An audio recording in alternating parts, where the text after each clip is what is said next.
Robert Reich had a piece in the Guardian that went online today, I believe, that I want to share with you. He mentions that Trump is on trial for abuse of power. Trump is attending this Davos gathering that happens every year in the Swiss Alps, in Switzerland, where the big-time capitalist destroyers of everything, get together and decide how to further carve up what's left of the natural world before they all fucking die. Most of these people are getting along in age. They've been ripping off the rest of civilization, humanity, I should say, for decades. And eventually, of course, they're going to choke to death and die on their own bile. But as long as they're alive, they will continue to do as much damage that the rest of us have to put up with as they can possibly come up with. And, of course, Trump, this evil fucker from the United States, is attending this meeting with all of his ignorance and his bitch children as they participate in trying to carve up what's left of the natural world. Anyway, Reich points out that while the Senate is debating, if that's what you want to call it, this evil son of a bitch's guilt, the chief executives, the financiers, the global moneyed elites descend on Davos in the Swiss Alps for their what Reich calls their annual self-congratulatory defense of global capitalism. And Reich makes an interesting statement. The two events, the trial of the evil bastard Trump and what's happening in Davos, the two events are not unrelated. Trump is charged with abusing his power. Capitalism's global elite is under assault for abusing its power as well. What does global capitalism do? It's destroying everything. It has since the fucking day that it was conceived as a way to keep 99% of people in bondage, while at the same time making probably half of that 99% think they are gaining something because they can go out and purchase little shiny objects and toys and eventually TVs and computers and fucking iPhones with slips of paper or credit, while the global elites take everything and toss a few crumbs to those of us who constitute the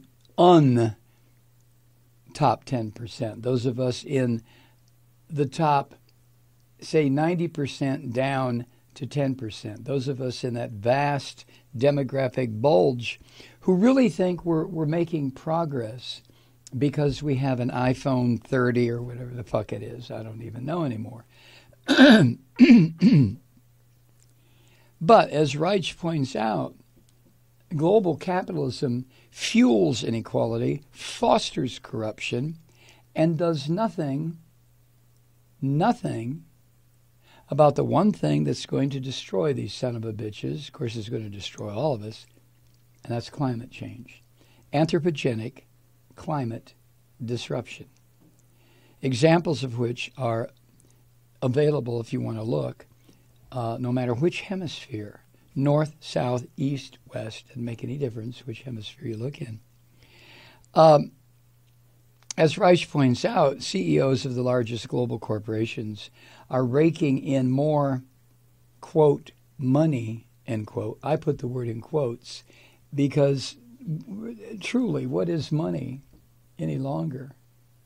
I mean, what is it? Keystrokes, isn't it? Anyway, they're raking in more money and at larger multiples of the workers who are making these filthy pig fuckers wealthy beyond belief than any time in history. The world's leading financiers, Reich writes, are pocketing even more, the financiers. The 26 richest people on earth. This is the statistic that blows me away and makes me want to join forces with violent revolutionaries around the planet, with the right targets, of course. But here's the statistic.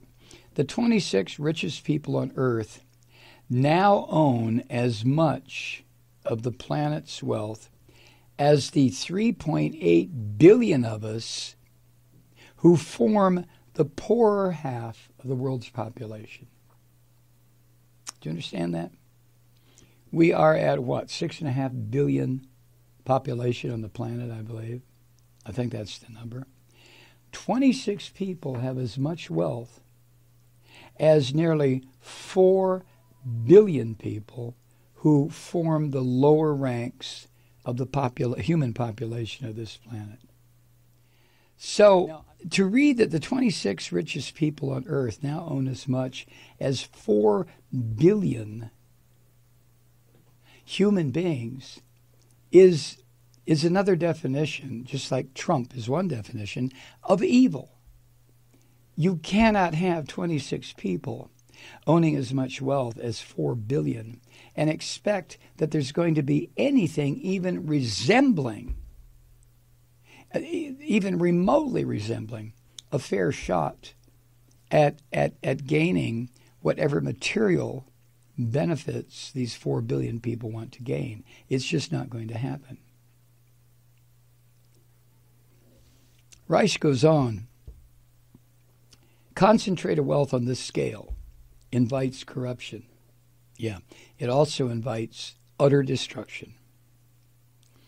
Across the world, big money is buying off politicians to procure favors that further enlarge the wealth of those at the top while siphoning off resources from everyone else.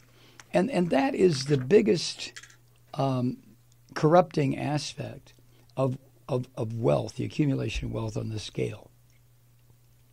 When you get to that point where 26 people, and some of those people are related, where 26 people control as much economic power as 4 billion, then those 26 people can get anything they want, up to including the child sex trade, drugs, the destruction of governments, the putting in place of governments.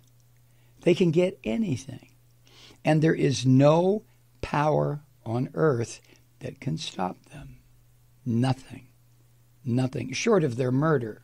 But there's no power available to the 4 billion against the 26 individuals to stop them, to rein in their power. This is why I think a lot of people who the Christian Republicans immediately label as radical destroyers, this is why so many people advocate that there should be no such thing as billionaires. At one point, there was not in this country. There was no such thing. Confiscatory taxes made sure that if somebody wanted to become a multi-millionaire, like some of the robber barons, and why were they called robber barons? The early industrialists in the United States, the ones who exploited everything they could get their hands on, whether they were immigrants like Andrew Carnegie or homegrown like John D. Rockefeller, made no difference. It made no difference if you were born in this country or not.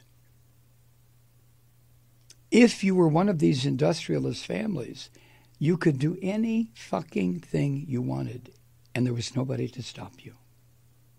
Now, a couple of attempts were made by the Congress of the United States, like the anti-monopoly laws that were passed towards the turn of the 20th century, when American oil, or Standard Oil, was broken up, and the Rockefeller family that was supposed to end the monopoly that they had on oil. What a fucking joke that was.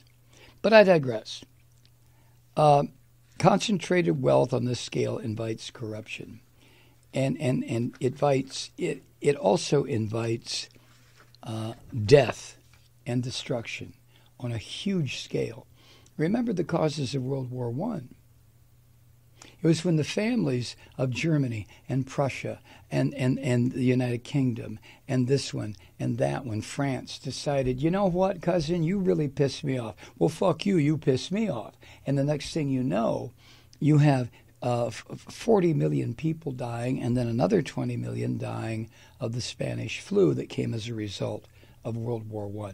And all of it because the royal families of Europe, all of whom were interrelated, were cousins, just decided, well, fuck you, I'm going to kill you and all of your citizens. Well, fuck you, I'm going to kill you and all of yours.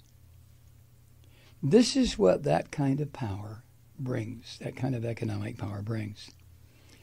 Corruption, Reich points out, makes it impossible to fight stagnant wages, climate change, or any other problem facing the vast majority of the world's population. That would require, all the solutions would require some sort of sacrifice, quote, quote, by the ultra-wealthy. Now, what would sacrifice mean to one of the 26 people who own as much wealth as the other 4 billion? What would sacrifice mean? You could take 90% of their wealth and they would still be wealthy beyond belief. So sacrifice, I guess, like beauty, is in the eye of the beholder, right? Popular anger, Reich writes, is boiling over against elites who seem as irredeemably greedy, corrupt, and indifferent to the plight of most people struggling to get by. This is one of the reasons that this son of a bitch Trump, he didn't win the election, and he did get help from the Russians, but this is why he garnered the 40 or 50 million votes that he got, honestly. It was the anger, not realizing when they voted for this filthy, evil bastard that he was more greedy, more corrupt, and more indifferent to the plight of the poor Americans, or middle class, lower middle class, working class Americans who voted for him, than anybody else who was running for president. Hi, Truth Seekers. Mike Malloy here. As you know, we've switched formats and are now broadcast exclusively on the Progressive Voices Network. So that means you get fewer program interruptions, no corporate commercials, and lots of profanity. But our format change also means some of our radio listeners no longer hear the program. It's been a while since I mentioned our podcasts, so you may have forgotten that there is a way to listen to this program anytime you need a good dose of screaming. Visit MikeMalloy.com and subscribe to our podcasts.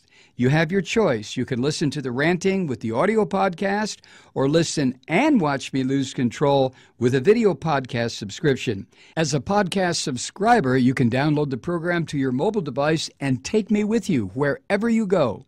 And if you have a friend who needs a dose of truth-seeking, you can give a gift subscription as well. That's MikeMalloy.com, and never miss a minute of the uncensored fun and frivolity.